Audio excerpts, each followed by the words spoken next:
ہم اپنے بارے میں سوچیں. ہم ہمیشہ دوسروں کو کیوں قصوروار ٹھہرا رہے ہیں؟ ہمیں ہر وقت دوسرا آدمی کیوں غلط نظر آ رہا ہے؟ ہمیں اپنے اندر کی کوتاہیاں کیوں نہیں نظر آ رہی ہیں؟ ہر آدمی اپنی کوتاہیوں پہ نظر رکھے. ہر آدمی برائیوں کو چھوڑنے کی فکر کرے کہ میں اگر نشے کے اندر مبتلا ہوں میں نشہ نہیں کروں گا. میں اگر رشوت خور ہوں میں رشوت نہیں لوں گا. میں اگر کسی کی بہن کو کسی کی ماں کو غلط نگاہ سے دیکھتا ہوں نہیں دیکھوں گا. جب ہر آدمی اپنے اپنے بارے میں اصلاح کی فکر کرے گا تو معاشرے کے اندر اس طرح سدھار آئے گا.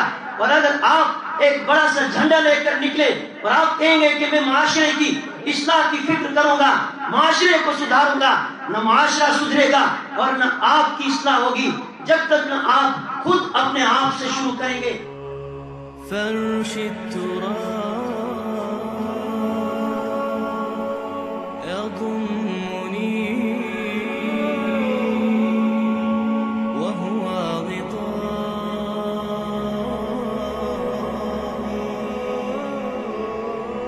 حول الرمال. وتعالى في القرآن المجيد أعوذ بالله من الشيطان الرجيم بسم الله الرحمن الرحيم. يا أيها الذين آمنوا عليكم أنفسكم لا يضركم من ضل إذا اهتديتم إلى الله مرجعكم جميعا فينبئكم بما كنتم تعملون. صدق اللہ العظیم. برادران اسلام، اللہ تبارک و تعالیٰ کا کرم ہوا جس رب ذوالجلال نے آج پھر مجھے اور آپ کو اپنے گھر میں جمع فرمایا. دعا فرمائے کہ پروردگار ہمارا یہاں آنا قبول فرمائے، ہمارے لیے نجات کا ذریعہ بنائے. قرآن پاک کی ایک مختصر سی آیت میں نے آپ حضرات کے سامنے ابھی تلاوت کی.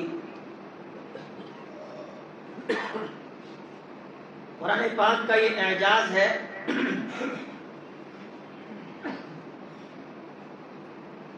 اگر کوئی آیت کتنی مختصر کیوں نہ ہو، جب کوئی بندہ اس آیت پر عمل کرے گا تو اس کی وجہ سے انسان کی زندگی کی کایا پلٹ جاتی ہے. شرط یہ ہے کہ انسان کے اندر وہ تڑپ ہو، انسان کے اندر وہ طلب ہو، عمل کرنے کا جذبہ ہو. جب انسان عمل کرنے کے جذبے سے اس آیت کو لے لیتا ہے اور پھر اپنی زندگی کو اسی طرح گزارنے کی وہ کوشش کرتا ہے تو اس سے انسان کی زندگی کی کایا پلٹ جاتی ہے. انسان کی زندگی کے اندر ایک تبدیلی آ جاتی ہے. جو آیت میں نے پڑھی ہے ایک مختصر سی آیت، اگر انسان اس آیت پر عمل کرے، اگر انسان اس آیت کو سمجھے کہ میرا رب مجھ سے کیا چاہ رہا ہے اور پھر اگر اس آیت کے تقاضوں پر یہ انسان عمل کرے گا تو انسان کی زندگی کے اندر تبدیلی آ جائے گی، انسان کی کایا پلٹ جائے گی، پھر معاشرہ بنے گا، پھر فتنہ اور فساد یہ ساری چیزیں ختم ہو جائیں گی. آج ہر انسان کی زبان پر ایک ہی سوال ہے کہ مسلمان بدحال ہو چکے ہیں، مسلمانوں کا کوئی پرسان حال نہیں. ہر انسان دنیا کے اندر پریشان حال ہے، ہر آدمی امن کی تلاش میں ہے، ہر آدمی سکون چاہ رہا ہے.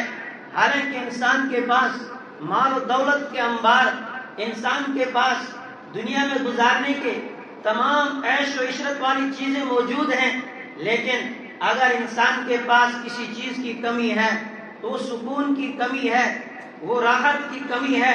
حالانکہ سکون اور راحت کے سارے اسباب اس انسان کے پاس موجود ہیں، اس کے بعد بھی یہ انسان پریشان حال ہے. اس کی وجہ کیا ہے؟ ہم نے اس بیماری کو تلاش کیا ہی نہیں کہ اگر بد امنی ہے، اگر بے چینی ہے، اگر انسان کے دل میں سکون نہیں تو اس کے پیچھے کیا وجہ ہے، یہ کون سی بیماری ہے؟ تو جب انسان کہیں بیٹھ کر سوچتا ہے اور جب آدمی اس بات پر تذکرہ کرتا ہے تو یہ نتیجہ سامنے آتا ہے کہ ہم نے اللہ کے دین کو چھوڑا ہے، ہم نے اللہ کے قرآن کو چھوڑا ہے، ہم نے نبی اکرم صلی اللہ علیہ وسلم کی اتباع کو چھوڑا ہے، ہم نے نبی اکرم صلی اللہ علیہ وسلم کی سنتوں کو ترک کر دیا ہے اور ہم اپنی خواہشات کے پیچھے چلنے لگ گئے۔ ہم نے اپنے آپ کو خواہشات کا غلام بنا لیا اور اس کے بعد نتیجہ ہمارے سامنے ہے، جبکہ قرآن پاک میں پروردگار نے اعلان کر دیا ما اصابکم من مصیبت فبما کسبت ایدیکم ویعفو عن کثیر۔ لوگوں دنیا میں جو کوئی مصیبت آتی ہے، جو کوئی پریشانی تم پر نازل ہوتی ہے، ما اصابکم من مصیبت فبما کسبت ایدیکم، وہ سب تمہارے ہاتھوں کا نتیجہ ہے، وہ سب تمہارے کرتوتوں کا نتیجہ تمہارے سامنے آتا ہے۔ جیسے تمہارے اعمال ہوتے ہیں ویسے ہی رب کی طرف سے تمہارے لیے فیصلے اترتے ہیں۔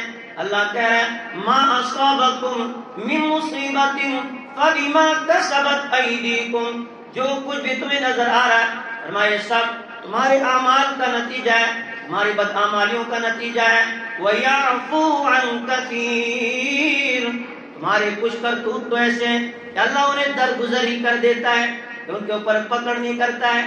ورنہ انسان کی زندگی جس رخ پر چل رہی ہے، اگر اللہ تبارک و تعالی اس انسان کو پکڑنے پہ آ جائے یہ انسان بچ نہیں سکتا ہے، لیکن جب انسان حد سے آگے تجاوز کر جاتا ہے پھر اس انسان کو تھوڑا بہت اللہ جھنجھوڑنے کے لیے اس کے اوپر پریشانیاں ڈال دیتا ہے، پھر مصیبتیں آتی ہیں اور پھر طرح طرح کے حالات انسان کے سامنے بن جاتے ہیں۔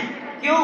تاکہ اس انسان کو اس کا رب یاد آ جائے، تاکہ یہ انسان واپس اللہ کی طرف آ جائے، اس انسان کی توجہ اپنے رب کی طرف لگ جائے، اس لیے یہ پریشانیاں آتی ہیں۔ اور اللہ کہہ رہا ہے وَيَعْفُو عَنْ كَثِيرٍ، کتنے ہی تمہارے گناہ ایسے ہیں اور کتنی ہی تمہاری نافرمانی ایسی ہیں، تمہاری بدعمالیاں ایسی ہیں جنہیں ہم درگزر کر دیتے ہیں۔ میرے ایمانی بھائیوں، آج ہر انسان کو ضرورت اس چیز کی ہے کہ وہ اپنی اصلاح کی فکر کریں کہ میں لوگوں میں سب سے بہتر انسان کس طرح بن جاؤں، کہ میں ایسا بن جاؤں کہ میں اپنے رب کو پسند آ جاؤں، میرا رب جس طرح کا چاہتا ہے کہ میں ویسا بنوں، اس طرح کا انسان بننے کی جب یہ فکر کرے گا، اپنی اصلاح کی فکر کرے گا، پھر اس انسان کی اصلاح ہو جائے گی۔ آج اصلاح کے نام پر کتنے پروگرام ہوتے ہیں، کتنی جماعتیں اور کتنی انجمنیں کام کر رہی ہیں، کتنی ادارے کام کر رہے ہیں، بڑے بڑے بینر اور اشتہارات لگ جاتے ہیں، اصلاح معاشرہ کے نام پر سارے لوگ کام کر رہے ہیں۔ آخرکار نتیجہ کیا ہے؟ جب ہم دیکھتے ہیں لوگ تو ابھی اسی جگہ پر کھڑے ہیں پر نعرہ تو وہیں گر رہا ہے، حالات کے اندر کوئی تبدیلی نہیں آئی، کوئی سدھار معاشرے کے اندر ہمیں نظر نہیں آ رہا ہے۔ اس کی وجہ کیا ہے؟ کسی شاعر نے بھی کہا یہ کیسی منزل، یہ کیسی راہیں، یہ کیسی منزل، یہ کیسی راہیں، پاؤں تھک گئے چلتے چلتے، یہ کیسی منزل ہے، یہ کیسی راہیں ہیں کہ چل چل کے تو پاؤں تھک گئے ہیں، لیکن مسافت تو بھی اتنی ہی باقی ہے کہ جتنی سفر سے پہلے تھی، کہ جب سفر شروع کیا تھا جو مسافت جو دوری اس وقت تھی وہی دوری اس وقت بھی ہے، ابھی تک تو کوئی تبدیلی اس کے اندر آئی نہیں، مسافت تو کم ہوئی نہیں۔ یہی حال ہمارا ہے، ہم اصلاح تو کرتے جا رہے ہیں، پروگراموں پہ پروگرام ہوتے جا رہے ہیں، لیکن معاشرے کے اندر ابھی تک کوئی تبدیلی ہمیں نظر نہیں آ رہی ہے۔ اس کی وجہ کیا ہے؟ اس لیے کہ ہم نے ہمیشہ دوسروں کی اصلاح کی فکر کی، اپنے آپ کو ہم بھول گئے۔ جو بھی آدمی اٹھا کہ میں لوگوں کی اصلاح کروں، لوگ تباہ ہو گئے ہیں، لوگ برائیوں کے اندر مبتلا ہیں، دوسروں کے عیب اس آدمی کو نظر آتے گئے، لیکن میں نے اپنے عیبوں کے اوپر نظر نہ ڈالی، میں نے اپنی خرابیوں پہ نظر نہ ڈالی، میں نے اپنی برائیوں کو دیکھا ہی نہیں، میں نے کبھی اپنے اندر اپنے آپ کو ٹٹول کے دیکھا ہی نہیں کہ اس مخلوق میں اگر کوئی سب سے برا آدمی ہے تو مجھ سے زیادہ کوئی ہو نہیں سکتا ہے۔ ہم نے ہمیشہ دوسروں کی طرف انگلیاں اٹھائی، ہم نے ہمیشہ قصوروار دوسروں کو ٹھہرایا، اس کا نتیجہ یہ نکلا کہ نہ اس آدمی کی اپنی فکر ہو پائے، اصلاح ہو پائی، نہ دوسروں کی اصلاح ہو سکی، اس لیے کہ دوسروں کی اصلاح تب ہو جاتی جب ہم میں سے ہر آدمی اپنے آپ کی اصلاح کی فکر کرتا کہ میں کیسے سدھر جاؤں، میرے اندر جو خرابیاں ہیں، میرے اندر جو برائیاں ہیں، یہ برائیاں مجھ سے کیسے دور ہو جائیں۔ معاشرے میں جب ہر معاشرے کا فرد اپنے آپ کو سدھارنے کی کوشش کرے گا، ایک محلے کے اندر اگر 1000 آدمی رہتے ہیں اور 1000 میں سے ہر آدمی صرف اپنی فکر کرے، دوسرے کی فکر پہلے نہ کرے، اگر وہ اپنے آپ کو سدھارتا ہے تو محلے کے 1000 فرد تو ایسے افراد تو ایسے ہی سدھر جائیں گے۔ لیکن ہم نے کبھی بھی اپنے آپ پر نظر نہ کی، ہم نے ہمیشہ دوسروں کو دیکھا کہ فلاں آدمی رشوت لیتا ہے، فلاں آدمی سود خور ہے، فلاں آدمی بدکار ہے، فلاں آدمی فلاں برائی کے اندر مبتلا ہے، اور میں خود کتنے گناہوں کے اندر اور خود کتنی بدعمالیوں کے اندر مبتلا ہوں، اس کی طرف کبھی میرا دھیان گیا ہی نہیں۔ اور جب میں پھر دوسروں کو بات کہتا ہوں، پھر وہ بات بے اثر ہوتی ہے، اثر انداز وہ بات تب بن جائے گی، پر اثر وہ بات تب ہوگی جب میری خود کی اصلاح ہو چکی ہوگی، جب میں نے اپنے اندر سے ان تمام برائیوں کو، ان تمام غلطیوں اور کوتاہیوں کو دور کر دیا ہوگا۔ پھر جب میں دوسرے کو بات کہوں گا، پھر اس کے دل کے اوپر وہ بات اثر کر جائے گی، پھر اس کے دل پر وہ بات بالکل تیر کی طرح لگ جائے گی، اور پھر اس آدمی کی بھی اصلاح ہو جائے گی۔ لیکن جہاں انسان کی خود اصلاح نہ ہوئی ہو اور وہ دوسروں کی اصلاح کے لیے کھڑا ہو جائے کہ میں معاشرے کے اندر تبدیلی لاؤں گا، پھر نہ معاشرہ سدھر سکتا ہے اور نہ پھر اس آدمی کی خود اپنی اصلاح ہو سکتی ہے، جب تک کہ یہ خود اپنی اصلاح کی فکر نہ کرے۔ حضرت ذوالنون مصری رحمت اللہ علیہ اللہ کے نیک بندے، اللہ کے ولی ہیں۔ ایک مرتبہ ان کے شہر میں قحط پڑ جاتا ہے، بارش بند ہو جاتی ہے، لوگ ذوالنون مصری رحمت اللہ علیہ کے پاس پہنچتے ہیں، حضرت آپ دعا کیجئے، بارش بند ہو گئی ہے، کھانے کے لیے کچھ ہے نہیں، زمین سوکھ گئی ہے، جانور پانی کی وجہ سے بلبلا رہے ہیں، تڑپ رہے ہیں، جانوروں کو پینے کے لیے پانی نہیں مل رہا ہے، آپ ہمیں دعا کیجئے کہ اللہ ہمیں اس مصیبت سے، اس پریشانی سے نجات دے۔ حضرت ذوالنون مصری رحمت اللہ علیہ نے لوگوں سے فرمایا کہ لوگوں تمہیں معلوم ہے یہ قحط کب آتا ہے، یہ مصیبتیں کب آتی ہیں، یہ پریشانیاں کب آتی ہیں، کہ جب گناہ عام ہو جاتے ہیں، جب بدعمالیاں بڑھ جاتی ہیں، جب نافرمانیاں بڑھ جاتی ہیں، جب اللہ ناراض ہو جاتا ہے، پھر اللہ بارشوں کو روک دیتا ہے، پھر قحط سالی آ جاتی ہے۔ تو ہم کیوں نہ ایسا کریں کہ ہم میں سے ہر آدمی اپنے بارے میں سوچے کہ میں کون سے گناہ کر رہا ہوں، اور ہر آدمی آج پکا ارادہ کرے کہ میں آج سے ان گناہوں کو چھوڑ دوں گا، اور ہر آدمی یہ سمجھے کہ شاید میں اس بستی کا سب سے زیادہ گنہگار آدمی ہوں، سب سے زیادہ بدکار آدمی ہوں، کہ میری نحوست کی وجہ سے اللہ نے بارش کو روک دیا ہے، اور ہر آدمی اپنی اپنی جگہ توبہ کر لے۔ اور سب سے پہلے میں اپنے آپ کے لیے کہتا ہوں کہ اس شہر کے اندر سب سے زیادہ گنہگار اور سب سے زیادہ بدعمالیاں اگر کسی کی ہیں وہ میری ہی ہیں، لہذا میں سب سے پہلے اپنے آپ کو سب سے بڑا مجرم ٹھہراتا ہوں کہ اللہ نے جو بارش اس شہر پر روک دی ہے وہ میری بدعمالیوں کی وجہ سے روکی ہے۔ میں ایسا کرتا ہوں کہ اس شہر کو چھوڑ کر کہیں دور چلا جاتا ہوں تاکہ اللہ تبارک و تعالیٰ تمہارے اوپر بارش نازل کر دے۔ میری بدعمالیوں، میری کوتاہیوں کی وجہ سے اللہ نے جو بارش تم پر روکی ہے، اللہ وہ بارش تم پر نازل کر دے۔ یہ اللہ کے نیک بندے کا تصور اپنے بارے میں، جو مخلوق میں، جو اس وقت لوگوں میں سب سے زیادہ برا اپنے آپ کو تصور کر رہے ہیں، اور جب انسان کی نظر اپنے عیبوں پہ پڑ جاتی ہے، جب انسان کی نظر اپنی کوتاہیوں پہ پڑ جاتی ہے، جس انسان کو اپنے عیب نظر آنے لگتے ہیں، اپنے اندر کی کمزوریاں نظر آنے لگتی ہیں، پھر اس کو دنیا میں کوئی بھی آدمی عیبدار نظر نہیں آتا ہے، پھر اس کو دنیا میں کوئی بھی آدمی برا نہیں نظر آتا ہے، اس لیے کہ سوچتا ہے کہ مجھ سے زیادہ برا تو کوئی ہے نہیں، میں دوسرے کو کیسے برا ٹھہرا سکتا ہوں۔ پھر یہ انسان اپنی اصلاح کی فکر میں لگ جاتا ہے کہ سب سے پہلے میں اپنے آپ کو بناؤں، سب سے پہلے میں اپنی فکر کروں، جب میری اصلاح ہو جائے گی پھر لوگوں کی بھی اصلاح ہو جائے گی. اور ہر آدمی کا جب یہ ذہن بن جائے کہ میں رشوت نہیں لوں گا، ہر آدمی کا جب یہ ذہن بن جائے، اپنی وہ فکر کرے گا کہ میں سود نہیں لوں گا، میں کسی دوسرے کا حق نہیں ماروں گا، میری ذات سے کسی دوسرے کو پریشانی نہ ہو، میری وجہ سے کسی کو کوئی تکلیف نہ پہنچے. جب ہر آدمی اپنے اپنے بارے میں فکر کرے گا، ہر آدمی جب اپنی اصلاح اس طرح کرے گا کہ آئندہ میں رشوت نہیں لوں، میں سود نہ لوں، اور میں کوئی بھی ایسا عمل نہیں کروں گا جس کے کرنے سے میرا رب مجھ سے ناراض ہو جائے گا. پھر آپ دیکھیں گے کس طرح معاشرے کے اندر سدھار آئے گا، پھر کس طرح معاشرے سے بگاڑ ختم ہو جائے گا. جب ہر جوان یہ ارادہ کر کے اٹھے گا کہ آئندہ جب بھی میں باہر نکلوں میری آنکھ کبھی بھی کسی غلط جگہ کی طرف نہیں اٹھے گی، جو بھی کوئی بہن بازار میں چلے گی میں یہ سمجھ کر چلوں گا کہ میری بہن ہے. ہر عورت کو اپنی بہن کو سمجھے. ظاہر سی بات ہے پھر آپ دیکھیں گے کس طرح معاشرہ سدھرے گا، پھر آپ دیکھیں گے کہ کس طرح معاشرے کے اندر نور آ جائے گا. اور اللہ بھی یہی کہہ رہا ہے یا ایھا الذین آمنوا علیکم انفسکم لا یضرکم من ضل اذا اہتدیتم. او ایمان والو تم میں سے ہر آدمی کے ذمہ اپنی فکر کرنا ہے. علیکم انفسکم، تم اپنی فکر کرو، اپنی اصلاح کرو. لا یضرکم من ضل اذا اہتدیتم، پھر کوئی بھی تمہیں نقصان نہیں پہنچائے گا.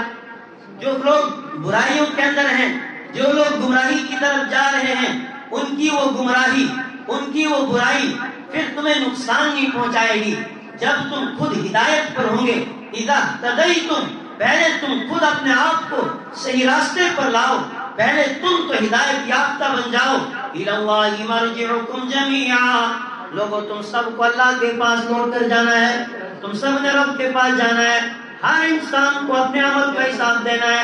ولا تزر وازرۃ وزر اخرى، جب رب کی عدالت میں پہنچو گے کوئی کسی کا بوجھ اٹھانے والا نہیں، اور کسی سے نہیں پوچھا جائے گا تو فلاں کے بارے میں اس نے یہ برائی کیوں کی. فرمایا ہر آدمی کو اپنا حساب دینا ہے، ہر آدمی کو اپنے اعمال کے بارے میں جواب دہ ہونا ہے.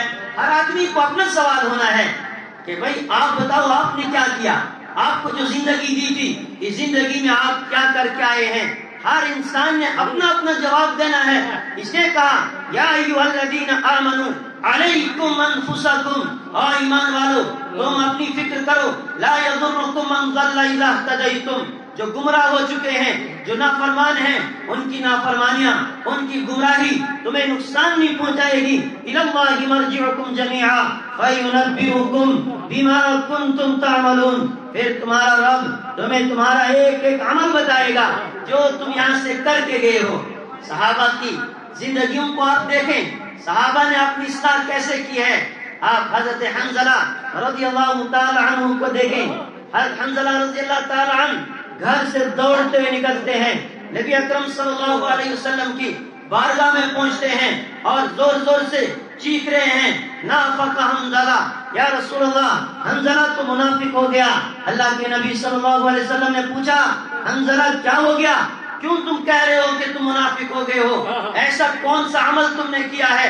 حضرت حنظلہ رضی اللہ تعالی عنہ نے فرمایا یا رسول اللہ صلی اللہ علیہ وسلم جب تک آپ کی مجلس میں موجود رہتا ہوں میرے دل کی کیفیت کچھ اور ہوتی ہے، پھر اس وقت مجھے آخرت یاد آتی ہے اور ایسا لگتا ہے کہ آخرت کو اپنی آنکھوں سے دیکھ رہا ہوں. اور جب آپ کی مجلس سے اٹھ کے کاروبار میں لگ جاتا ہوں، دنیا کے کاموں میں لگ جاتا ہوں، پھر دل کی کیفیت وہ نہیں رہتی ہے، دل کی کیفیت بدل جاتی ہے.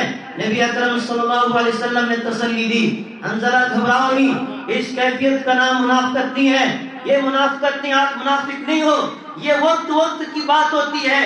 جو کیفیت تمہاری میری مجلس میں رہتی ہے، اگر یہی کیفیت تمہاری میری مجلس کے باہر بھی رہے گی پھر تو فرشتے آ کر تم سے راستوں میں مسافر کرنے لگ جائیں گے، پھر فرشتوں کو تم اپنی آنکھوں سے دیکھو گے اگر وہی کیفیت تمہاری رہے گی. فرمایا یہ وقت وقت کی بات ہے، کبھی اللہ کی یاد دل کے اوپر غالب آ جاتی ہے اور پھر انسان کی توجہ اللہ کی طرف رہتی ہے، پھر انسان کو اپنی آخرت کی فکر زیادہ ہو جاتی ہے. اور حضرت عمر فاروق رضی اللہ تعالی عنہ کا بھی یہی حال ہے.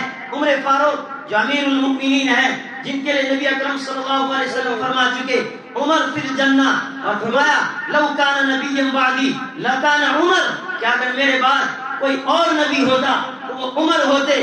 عمر فاروق رضی اللہ تعالی عنہ حضرت حذیفہ رضی اللہ تعالی عنہ کے پاس جاتے ہیں۔